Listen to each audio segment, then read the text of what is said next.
Vida Longa CBN.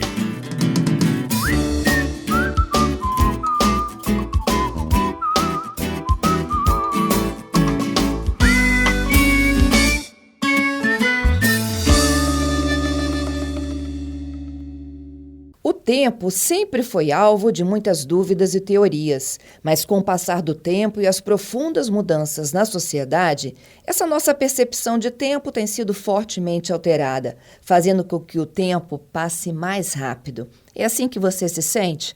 Eu vou conversar um pouquinho mais sobre este assunto, como é que a gente está vendo o tempo passar voando, com um PhD em neurociências, responsável por inúmeras pesquisas que envolvem exatamente essa gestão do tempo. O meu convidado é o Dr. Fabiano de Abreu. Bom dia, Fabiano. Olá, Fernanda, tudo bem? Bom dia. Bom dia. A gente vive mais, mas tem menos tempo? Isso é uma preocupação também pessoal e agora eu comecei a fazer um estudo científico junto com a minha equipe. Eu já tenho um estudo que fala sobre o tempo, só que eu quero me aprofundar mais, Fernanda, num problema que nós vamos enfrentar, que é o tempo. E já estamos enfrentando, porque essa percepção de tempo destoa a realidade em relação ao tempo e a gente não percebe o quanto a gente viveu. Logo, aquela sensação, nossa, a semana passou muito rápido, nossa, o final de semana passou voando, e no final, quanto tempo real você viveu em relação ao seu cérebro, aos seus pensamentos, à sua mente. Então, a gente está vivendo mais, né? Chegamos a 80, 90 anos de idade. Já tivemos uma época, um período na humanidade, que a gente viveu até os 50, 60 anos de idade. Até menos, 45 anos de idade, por exemplo. Só que, será que esses 80 anos são realmente 80 anos? Se a gente comparar 80 anos de hoje com 50 anos da época, será que quem viveu 50 anos viveu mais do que quem vive 80 anos hoje? É tão difícil, né? Quando você falava aí o final de semana passou muito rápido, a semana voou. Eu, muitas vezes, me pego falando que meu dia tinha que ter mais do que 24 horas. E a gente só se dá conta, eu acho que talvez quando a gente, de fato, chega a uma certa idade e se dá conta de que tudo voa e que a gente não viu essa nossa idade chegar, não é mesmo? Exatamente. E na velhice a percepção de tempo é diferente. O problema é que quando você diz, nossa, tinha que ter mais de 24 horas, eu também digo isso, muitas pessoas dizem isso.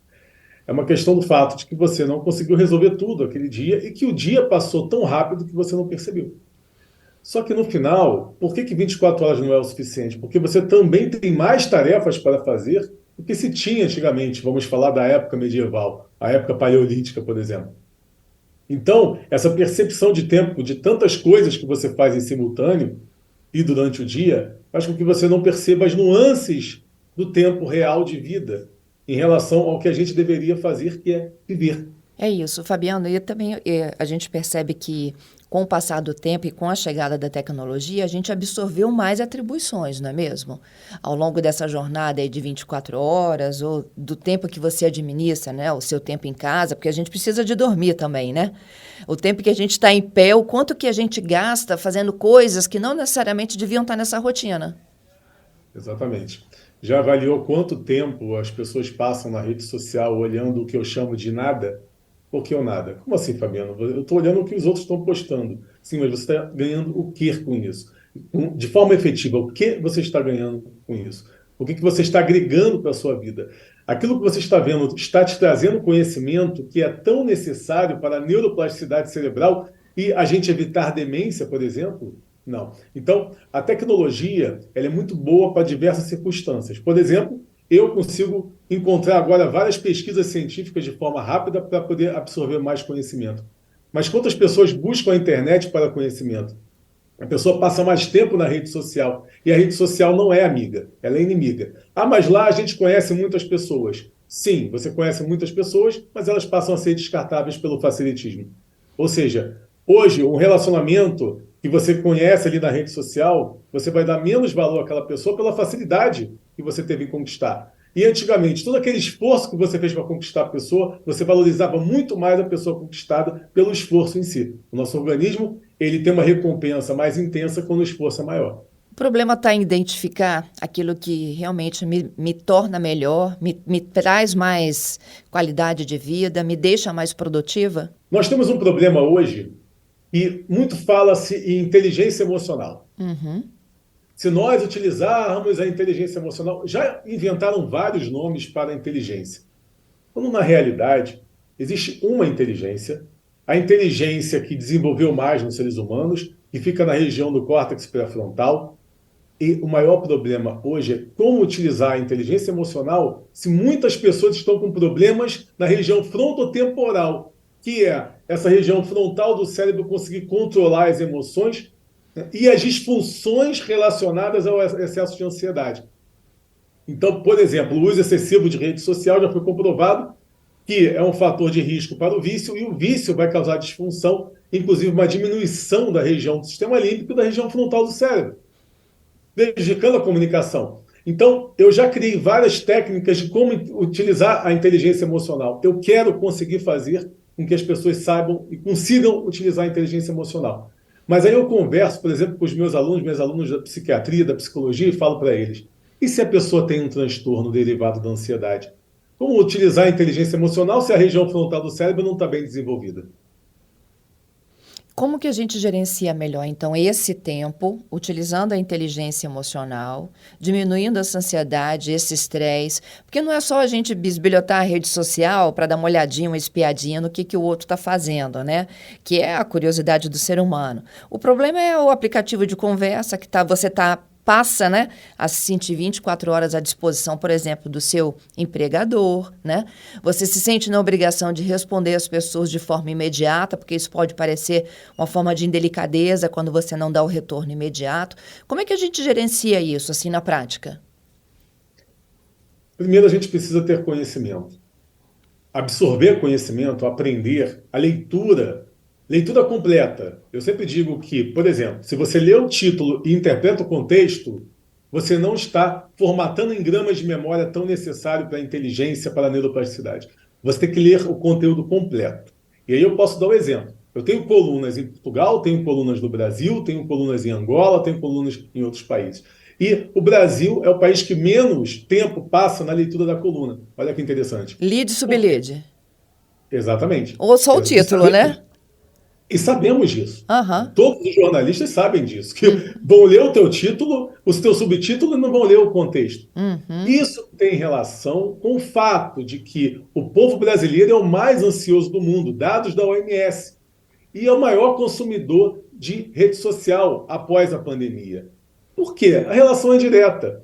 É o povo mais ansioso do mundo, porque é um país violento, por exemplo, e a ansiedade tem relação com o instinto, pela diferença social, pela necessidade de ter que trabalhar e conquistar o seu dinheiro, até porque se você tem o risco ali de passar aperto no Brasil não é igual passar aperto em outros países, né, mais desenvolvidos. Então você aumenta a sua ansiedade. Só que aí você vai buscar na rede social a recompensa para se sentir melhor. Por quê? A ansiedade, o que ela faz? Ela vai hiperativar a sua amígdala cerebral e vai buscar memórias para que você saia daquela situação, resolva a situação. Aí você mergulha numa atmosfera negativa.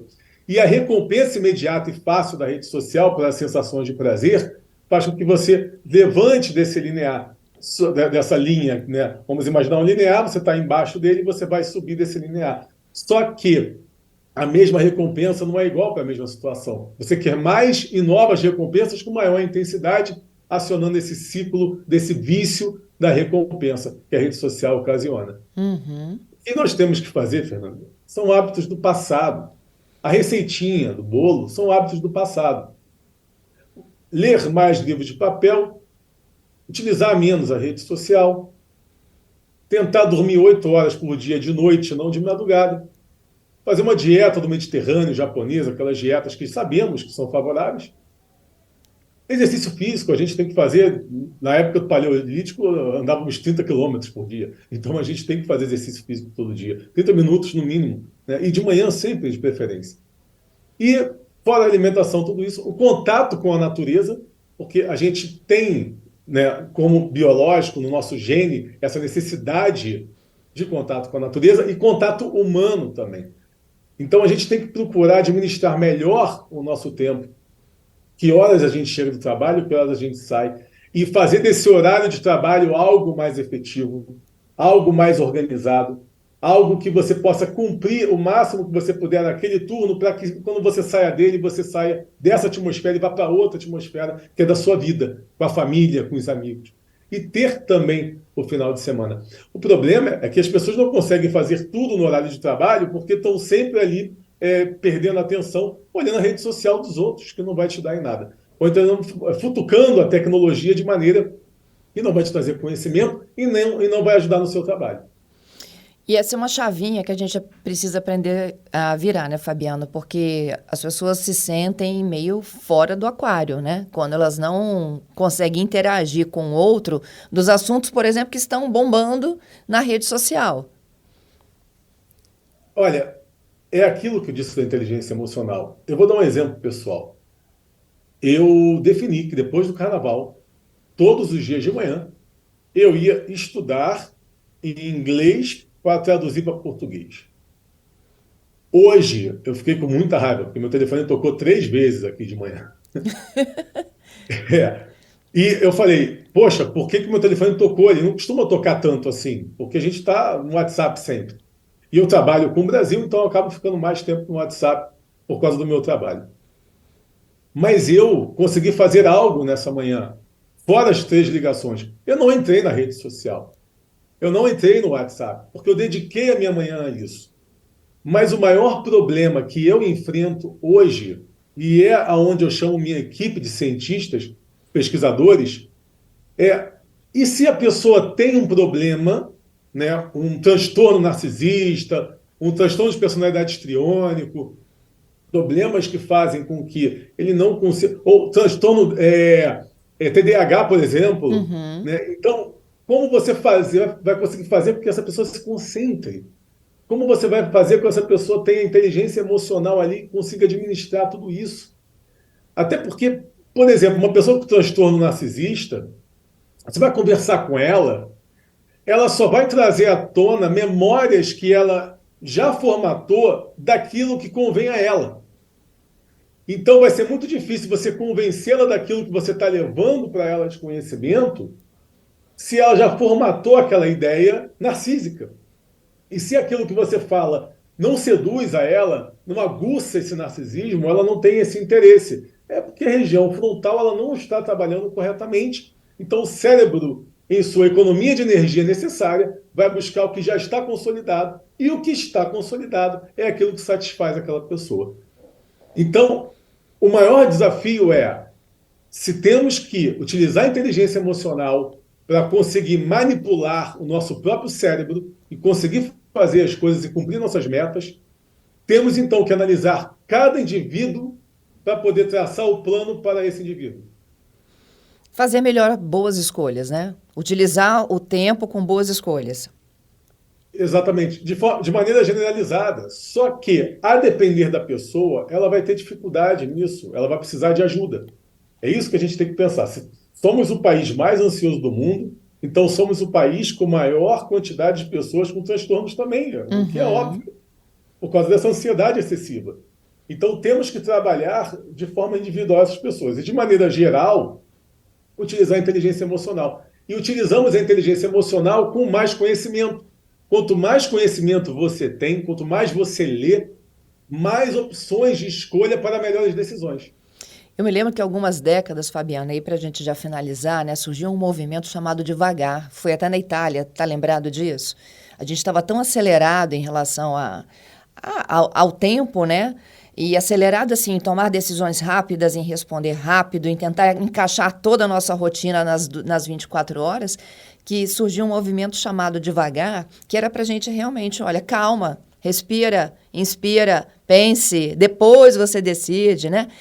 A gente está retomando esse movimento? Não estamos retomando, não tinha conhecimento dele e eu vou ler sobre ele. Muito interessante esse conceito. Nós não estamos conseguindo e esse é um problema, é conseguir fazer isso. A gente tem que limitar, a gente tem que colocar horários, ser organizado. O nosso cérebro, só para ter uma ideia, as pessoas mais inteligentes, elas têm os neuritos mais bem organizados, foi comprovado cientificamente. Isso quer dizer que os neurônios, as células glias, no cérebro de pessoas mais inteligentes, estão mais bem organizadas. Numa imagem, você pode ver, por exemplo, que é como se você tivesse arrumado o quarto e a pessoa com menos inteligência está o quarto bagunçado. E de forma semântica, você arrumar o seu quarto, por exemplo, é uma maneira de organizar o seu cotidiano. Isso aí. Então, se você organizar a sua vida na sua casa, no seu quarto, na sua alimentação, em tudo, tudo vai fluir melhor. E é isso que a gente precisa. Ter mais conhecimento para utilizar mais conhecimento e organizar melhor a vida. E saber que não adianta a gente correr contra o tempo, porque depois a gente vai pagar o preço. Aquela velha história de que não adianta você trabalhar muito hoje, ganhar muito dinheiro para gastar depois com a saúde. A gente tem que saber o equilíbrio, ganhar o suficiente para viver bem e ter tempo para poder viver bem. Desafio do século. Fabiano, mais uma vez, muito obrigada pela sua participação aqui conosco. É sempre muito bom conversar contigo, viu? Obrigado, Fernando. Até a Bom próxima. trabalho. Até Eu conversei com o Dr. Fabiano Abreu. Ele é pós-PhD em neurociências e responsável por inúmeros estudos desse tempo aí que a gente está falando. Comece a identificar qual é o seu melhor tempo. Desafio desse sábado.